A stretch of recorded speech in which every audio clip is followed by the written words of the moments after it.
Welcome to the Real Estate Masters Podcast, where we interview the top names in the real estate game. If you want to grow your real estate business, see more podcasts, or get free resources, go to www.remcommunity.com. The only podcast that allows you to directly connect with the guests and many of the highest level names in the real estate game. You are in for a treat with our next guest.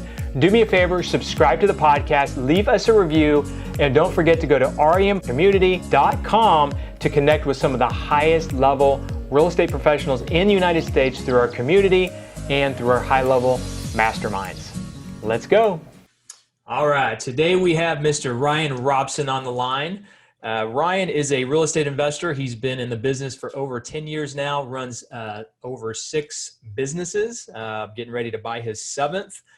He's flipped over 1,000 houses, and the thing that I like the best is that he's traveled 120 days this last year and runs a true lifestyle business. So super excited to have Ryan on the line. Ryan, what's going on with you today, buddy? What's up, Tony? Living life, man. Up here at the cabin, if you can't tell. This isn't my house. That's all cabin-y type stuff. So just hanging out with the family and having fun, doing some fishing and chilling. Yeah, so you're spending most of the summer traveling, which is cool. So you're in the cabin for most of the summer. You said you're getting ready to go to, I think, Utah, you said, in Vegas. So tell us, I guess, how you run your businesses by traveling so much. You know, I guess we'll just dive right into it, Tony. You're not screwing around, huh? No, I'll get right in it, man. Get right in it. Yeah, I think it's all leverage. There's 2 things you can leverage. At the end of the day, you're really trying to gain more time. And to do that, there's people, and it sounds weird for whatever reason when you say you're leveraging people, but there's people you can leverage and their time, and then there's automation and systems and processes that help you leverage. So I've just really focused on those 2 things and constantly trying to get them better. I mean, I'm not amazing at it, but I've found out what I don't like to do. I've made that list, and I've hired really good people to do the things I don't like to do, and I only do the things I like to do or I love to do these days.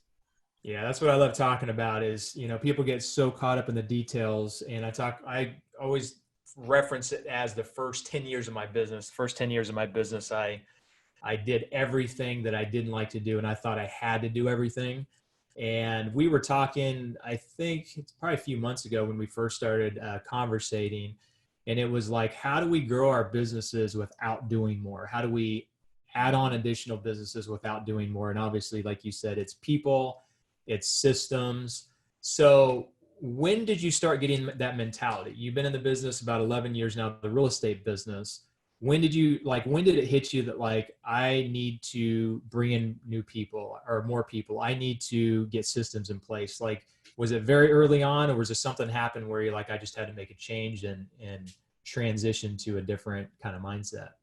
It's funny. So I do just a little bit of coaching. Like when I say that, please don't reach out to me to be your coach. I don't want to be your coach, but I do a little bit of coaching in one of the mastermind groups I'm a part of. And I was doing some goal setting with this guy, and I'm going to answer your question here, Tony, but we were talking about all he really wanted to do was play the guitar and, live that life and do woodworking.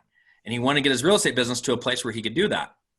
And I said, okay, well, you didn't meet your goal. What motivates you more, that or the fact that when you have less than 15,000 in your account, and that's what he also said is when he has less than 15,000 cash in his account, he freaks out. He just can't, he gets anxiety, whatever. He can't handle it. And when I really dove into that with him without doing it with you, the pain of the 15 grand motivated him more than the idea of getting the reward that came from the hard work. So he was more motivated to work hard because of the pain. And that's probably similar in my story. And I don't know if that's like that for everybody. Maybe there's some books on that in psychology out there. But for me, I grinded for 8 years straight with a business partner. And even though one of my mottos in life is, and I try to teach my kids this, is to leave more on the table than you take. Another motto I live by is listen to your wife. And she probably should be number 1, right? Yeah, for sure. She was kind of in the background, and a good wife does this, right? She was supporting me, and I'm very loyal in partnerships, but in the background, she was always pushing me like, hey, how come your business partner takes off the whole month of July, but we're still here working? Well, I mean, that's what they do every July, and the business has to run, so I'm going to stay and work. I don't mind working. And it always she was kind of just creeping things in there about that, right? And she finally just said, hey, you have so much potential. I think it's time that you go out on your own. And truly, when I really self-examined that partnership, I saw that, he was more content and I wanted to grow and drive and do things, other businesses and just other ideas that I had. And we needed each other when we first got started. So I love business partners because oftentimes you need each other, right? When you get started. But at some point in a lot of business relationships, you don't really need each other anymore. Like, we both knew enough about flipping. We both knew enough about the business. So when we separated in 2018, like, reality kind of hit. And going back to that conversation of the 15 grand and the potential that guy was trying to go after, right? I was motivated at first by the potential of having freedom now from a business partner, but like the reality and the pain hit and the fear, like I had a few $1 million in my bank account from the separation, but I was scared as hell. Like, I hadn't been on an appointment in 5 years. Like, I didn't know how to go on seller appointments. I hadn't done any marketing. Like, that's everything he did. I did all the construction and the project management and the selling of the houses. So there was this big, huge fear that I had of, where do I go from here? And the pain, this is important, the pain of having to like do marketing and go on appointments and have to do that again was so great that I said, I'm just not willing to do that. But I know it's important. So I invested, 12 grand to this sales coach. Really expensive. I paid $12,000 to this sales mentor. And I got a really good sales guy. Like, I paid the extra money for a good guy. I didn't get somebody that I had to teach, right? I tried that and it just didn't work. And we both invested in learning this sales approach, and we made some really good goals and put some systems and processes in place. And the pain of having to do the work again, because I was a solo entrepreneur at that point. Like, I didn't have a team to help me do the work, right? I was signing the contracts. I was doing a lot of stuff I wasn't doing before. That pain was so great that it forced me to put things in place right away to not have to do it. Yeah, that's kind of similar to where I was about 10 years ago. Like, I had to fire my whole staff for the third time, and I had to take the whole business back. And I was sick of hiring the wrong people, firing the wrong people.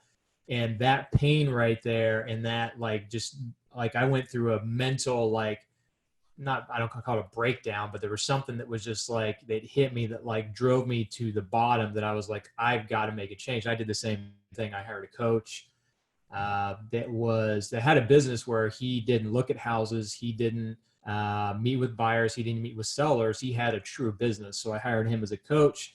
And then fortunately, a few years later, I got my business to where his was, where I was no longer meeting with buyers, no longer meeting with sellers, no longer meeting with contractors, the things that I just didn't like to do. I like to be the creative mind behind it. So sounds like you kind of have a similar thing where you just don't want to have the pain of being in those details and doing the things that you don't want to do, right?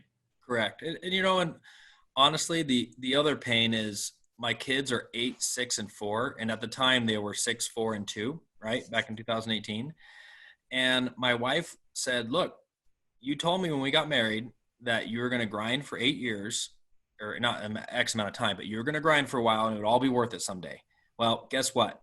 You're on your own. You don't have the excuse of your business partner anymore. Cause when you have a business partner, you can I can't take a draw because then he'd have to take a draw, and we really can't buy that thing you want to do or do that thing you want to do.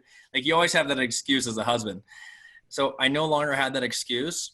And my wife kind of brought me to the reality when we sat down and did some goal setting of, it's time to spend time with your kids and raise your children. And that pain of seeing that, hey, I don't want to be that father that's not there for my kids, was strong enough for me to really motivate me. And I think that's where true motivation comes from. Like, if motivation comes from helping those that you're closest with, whether it be a family member or your mom or anything, right? Brother or sister, maybe you have a brother that's on drugs, and the pain of having a brother on drugs. I've got a good friend in the industry that's like that. And he supports his brother and he works his butt off to be able to keep his brother off the streets and off drugs and keep him on the good track. Like, those are the things that should really motivate you in life, not money and cars and stuff for yourself.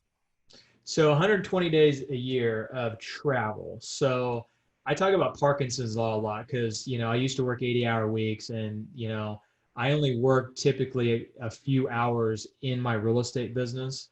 I have a really good team that runs most of it. So I just kind of look at the high level operations of it.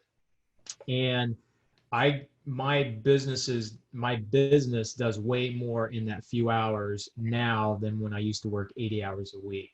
So do you feel like taking those travel days, you're able to still accomplish the same amount, if not more, by traveling those 120 days compared to when you were grinding in your business for 8 years?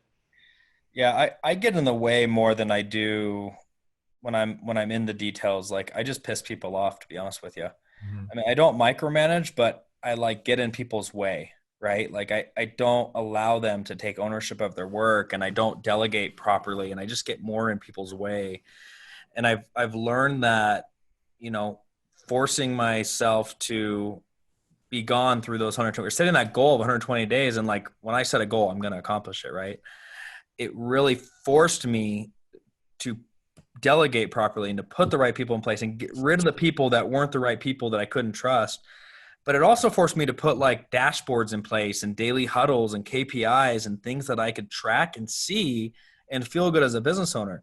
Like when I traveled 120 days, it's not like I just shut everything down and didn't answer my phone ever, right? I still checked my dashboards and I checked in on the team, and I saw a vision and I made moves here and there and answered questions here and there when they really needed help. But for the most part, I had to hire people that took ownership. Like how sexy does that sound, Tony? Having an employee that takes ownership when you delegate something to them. Yeah, big time. I was interviewing a girl the other day for a staff accountant position, and she said something that was eye-opening to me. And I think a lot of employees think this way. They're just not willing to say it like this lady did. She said, I gave her an accounting problem. I said, all right, I bought and sold a house. Walk me through the entries. Like I wanted to test her, right? Mhm. And she's looking at the paper, and it's pretty simple, like debit, asset, credit, cash, you know, that kind of stuff. And she's looking at the paper. She's like, I can't do it. I was like, okay, well, tell me why. What's going on? She said, at my last job, I didn't have to think. Isn't that nuts? Like, first of all, you should never say that in an interview. But I think a lot of our employees don't have to think. We give them tasks and we make the automation so easy and simple that when a problem happens, they're like, oh no, X plus Y doesn't equal Z. I got to call Tony. Yeah. Yeah. That's what I try to avoid in my organizations.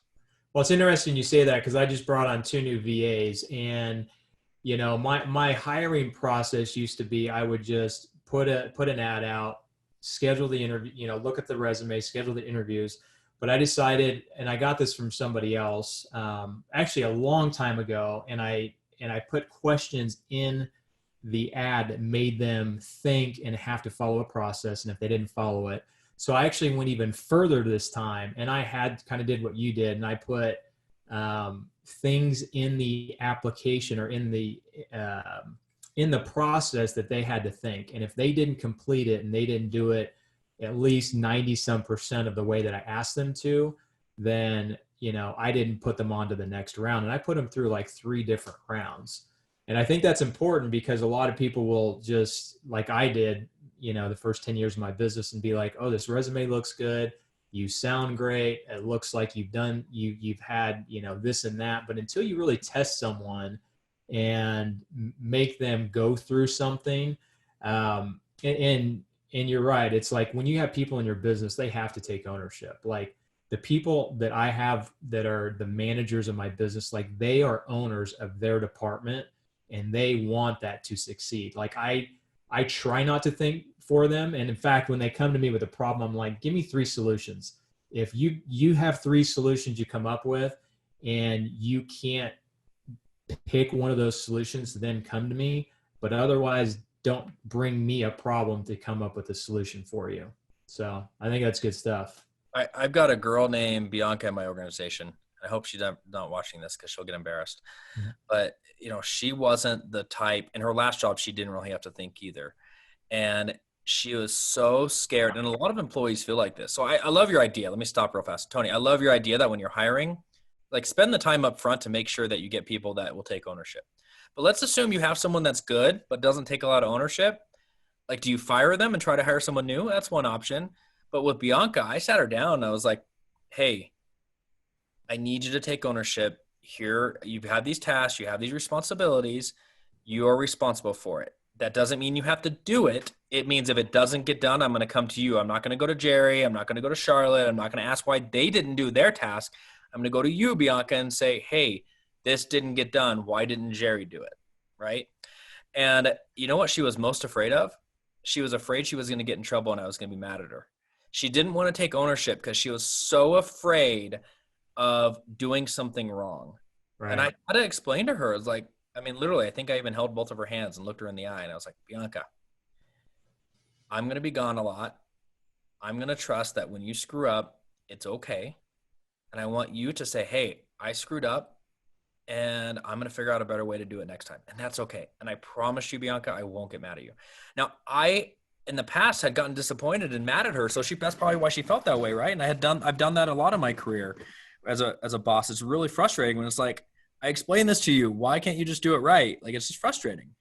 And it's easy to feel that way. But when I committed to treat her and give her the respect and what's the right word? Second and third chance to, all right, let's walk through what happened. Let's walk through why it went wrong. What do you think could get better the next time? What do you think you could do different the next time? When I had those kind of conversations with her, she felt taking the risk of taking ownership and doing it on her solution, she felt more empowered to do that. It's a good word for it. Yeah. Yeah. My staff, when I bring people on, they're surprised at how many questions I ask them. Cause I'm not someone that just likes to say, here's how you do it. It's like, okay, we have an issue, or we have something we need to put together. I ask them a crap load of questions because I want them to think. And when you have them take ownership, they feel more bought in. They're more likely to stay on board with you and be with you long term, as opposed to you just being a delegator and saying, this is what you need to do. This is how you do it. There's no other way to do it. And I always tell people, I'm like, I would rather you step in, make a decision and make a wrong one than to step back and not make the decision and just let it fall apart.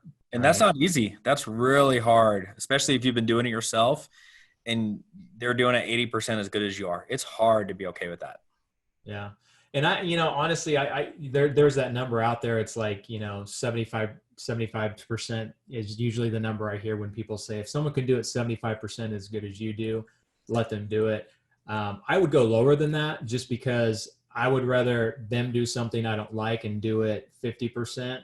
And I can go and I can do 10 other things, 100% great.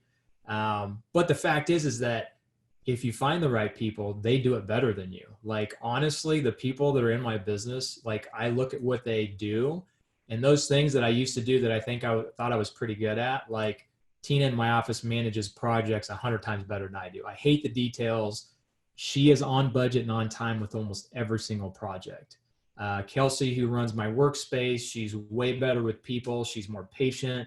She's got, that charisma that I can have, but I don't I'm more business and want to kind of, pie on through and get things done. So if you find the right people, they're going to do it better than you, I promise you I wouldn't eat any cherries on the podcast. I just ate one. So I wanted to apologize. Is that why you're laughing at me? No. Okay. Maybe I did. I don't know.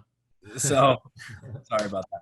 It's funny. I was talking to my father-in-law this morning. He's up here with us at the cabin, and he runs a decent sized property management company here in Phoenix. And he's kind of thinking, do I sell? Do I retire? What does that exit strategy look like for me? And when am I really ready? And we're having these conversations.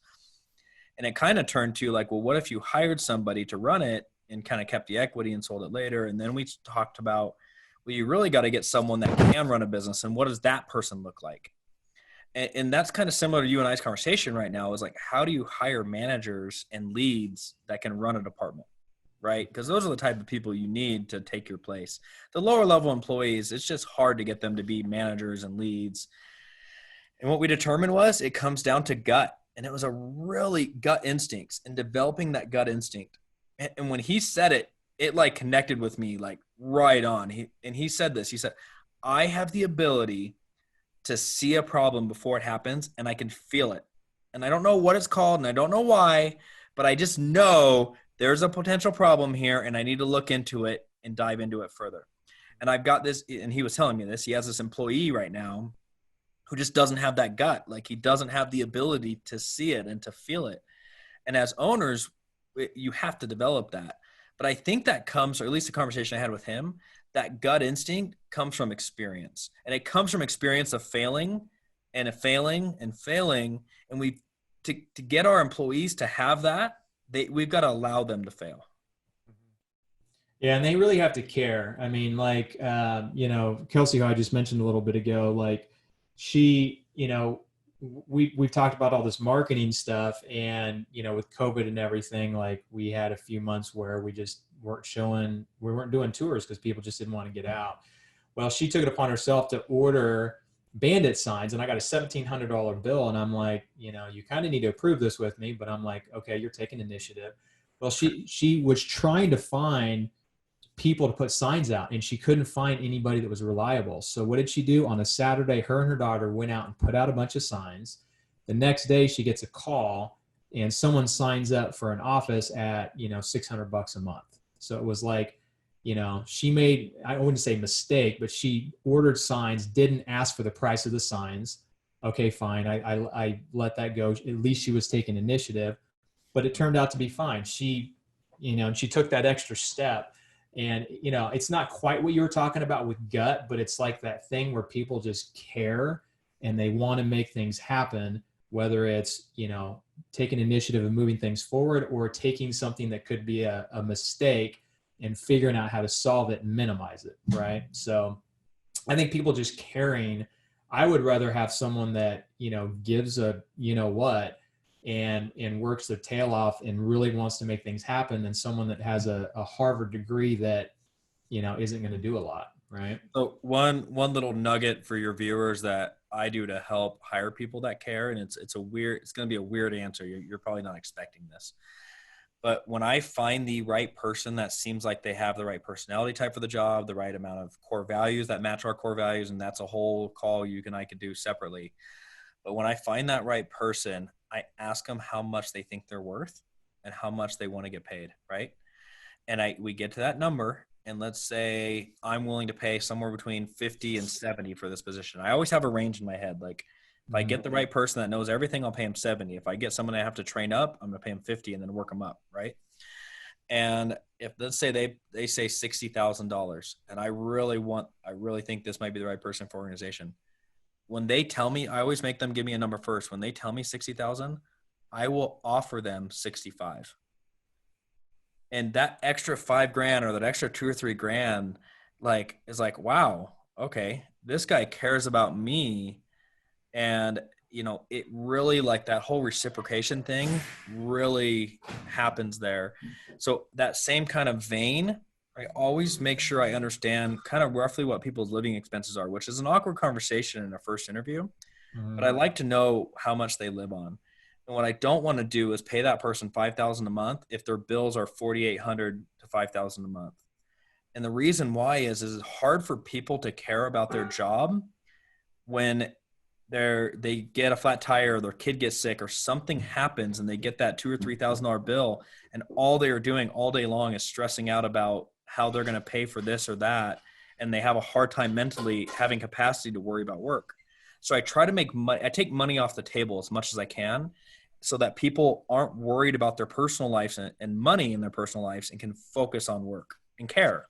I like that, finding out what their living expenses are, so you make sure that you're meeting the demands, because, like you said, that extra $5,000 to $10,000 isn't going to be that big of a deal to you if you've got an employee that is, twice as efficient, or whatever the number is at work, or twice as happy, and not having to worry about those extra things. I like that. That's good stuff. They have less stress at home, right? Yeah. That's the idea.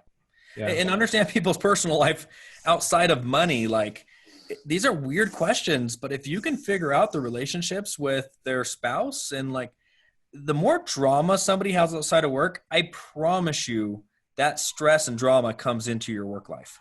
Yeah, for sure. For sure. So one question I have, so you run mastermind groups, you've got Next Level Mastermind and some other things that you're doing, and you really give a lot on, social media, and to the groups and the things that the things that you do. Let me unmute you. Looks like you unmuted yourself. You must have been eating a cherry or something. No, I was my 4-year-old's making noise in the background, so I muted myself to tell him to be quiet, and then I couldn't unmute myself. So sorry. Don't tell me cherry. They're sitting right here, and they're very tempting. I want to eat one, but I'm not going to. Yeah. No, Master. so yeah, I know I have some grapes down here. I'm pretty hungry. I'm getting ready to jump on some, but no. So you know you're a real giver. So like I'm a part of one of those groups there, and so you know where did that mentality come from? Have you always had that mentality of like giving more than what people pay for? Because there's so many people, and that's the other thing with employees or anybody. It's like people seem like they do like just the minimum to get by, if that, and there's very little that I feel like percentage wise out there that go above and beyond for what they're expected for or what they're paid for. So what caused you to have that mentality? I can tell that you want to give and that you're always giving, extra things you don't have to give. So where did that come from? That's a great question. I don't know if I remember, I'll try to think through like some personal stuff here and try to remember some stories. When I was in college, probably freshman, sophomore year, there was a kid that came into this. I was like part of this club. It's called Institute. So I was part of Institute. And we would go there during between classes and play pool and ping pong and study. And it was like a building where you can kind of like a club, right? And this kid came in and his car had broken down and he didn't have a ride. And he lived 2 or 3 hours north, and he just kind of showed up to this institute and was like, hey, I just wanted to make some friends and kind of hang out here until I can figure out how to pay to get my car fixed. So I brought him home with me, and, he was a little rough around the edges, and, we brought him to church and everything. It was funny because he stole some chocolate bars out of the freezer at church, and like this guy called me super mad. Anyways, really long story, but really funny. How old were you again, Ryan? I was 21, 22. Okay. You know what? Actually, it was right before my freshman year of college. So I was actually probably 18, 19. Anyway, but my mom, like, went above and beyond. Like, she paid to have his car fixed. She cooked him dinner. And then when he was leaving, she, like, emptied all of our shelves into this big box and, like, loaded his car up with all this food. Wow. I just always have that. I grew up really poor with my mom, but my mom always gave. Like, I went on a mission for 2 years for my church, and I came home and like all my furniture was gone, like everything was gone. She's like, oh, well, this person needed it and you weren't here. And I'm like, Mom, I need a bed. Like, she's like, well, we'll get you one. So I think a lot of that comes from my mom, but the flip side of me is my dad always had money, and I never had my dad's money growing up, but I always, saw what life could be like if you had money, and that attracted me. So I think, it's a really good mix. If you're like my mom, if you're always giving, but you don't make a lot of money, you live really poor. Mm-hmm. You live happy. Don't get me wrong. Like, you're happiest when you're giving to others, but like, there's also a lot of stress that came with that, right? When you're poor, right. When that flat tire happens, like, it's an extra level of stress that you don't have to have when you have some money to be able to fix it. So, I think that motivates me. That's a lot deeper answer than you're probably looking to ask, but. Well, I'm sure at some point it came back around to her, right? I mean, she always had a place to live, or always had the essentials. And like you said, she was happy, but I'm sure at some point those things came back around to her, right? Yeah. I started making money, and now she reminds me that she supported me growing up, and those new Air Jordans she always bought me when she didn't have any money. Now I got to buy her stuff. So right. She reminds me of that often. Nice.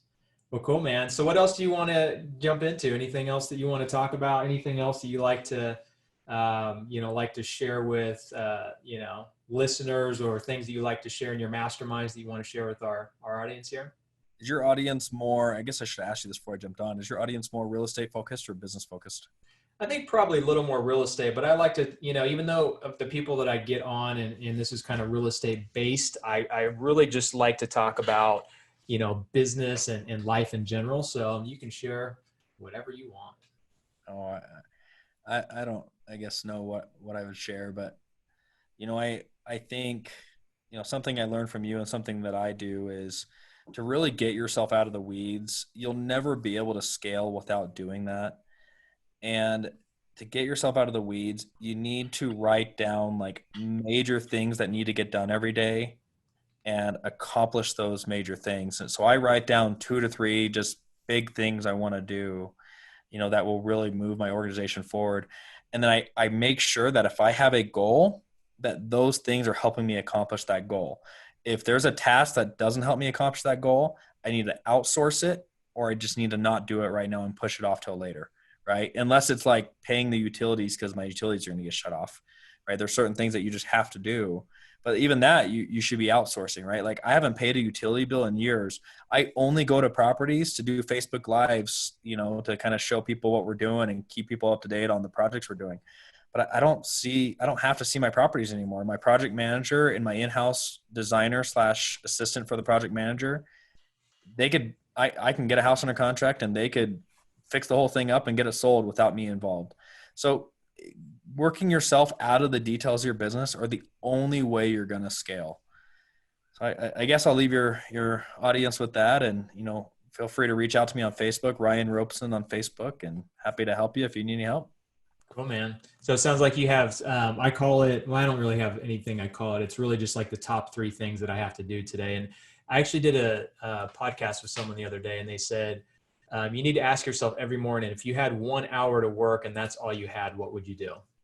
And do those things first thing in the morning. So for me, it's the top 3 things. So I wrote down 3 things this morning. I try to every day of like, what are the top 3 things that if I did those today would drive the needle the most? And if I did nothing else, I would feel accomplished. And if I get those things done, like in the first 90 minutes of my day, it's like the rest of the day is just gravy.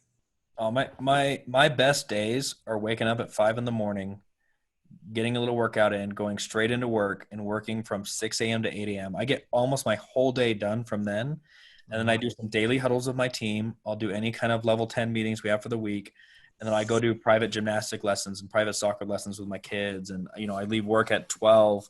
Sometimes I'll go back to work after at 2 or 3 just to wrap up a few things. But that's like the perfect day for me is quiet, crank crap out, get the important stuff done, move the business forward, and then go live life, man. Go enjoy your life. And, that whole 8 to 5 thing is just a hoax. Yeah, for sure, man. Well, good stuff, man. Appreciate you jumping on, sharing your businesses and your life and all that good stuff. So reach out to Ryan if you need anything. Next Level Mastermind is a great group that he runs, and look forward to connecting again soon, Ryan. All right, brother. Good seeing you. All right, man. See you, buddy. Thanks for listening. Now go to www.remcommunity.com to connect with today's guest, see our high-level masterminds, and to get free resources. Don't forget to share this with a friend and leave us a 5-star review. We'll see you on the next episode.